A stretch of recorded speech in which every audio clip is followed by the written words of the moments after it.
దేవుని చెప్పండి గోవిందా.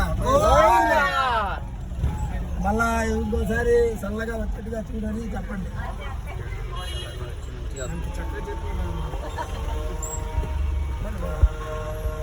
ఎప్పుడు కానీ భగవంతుడి దగ్గరికి వచ్చినప్పుడు వచ్చేటప్పుడు మనం ఆయన కలవాలా, పోయేటప్పుడు కలవాలా.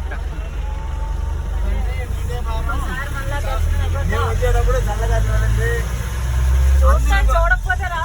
మేము బాగుండాలా, అందరూ బాగుండాలా. ఆడి పక్కదారి నేను ఒక్కడే బాగుండాలని అంతే. ఇప్పుడు 50 ఇచ్చే ఆడ బండి ఆడ పెట్టేసి పోవాలి వాళ్ళు. అది తలకాయ. మీరు ఫోన్ చేసి కరెక్ట్గా ఆడ బండి పెడతావాడా కరెక్ట్గా. అయ్యో ఉదయం అదే కావాలండి పాపం వాళ్ళు.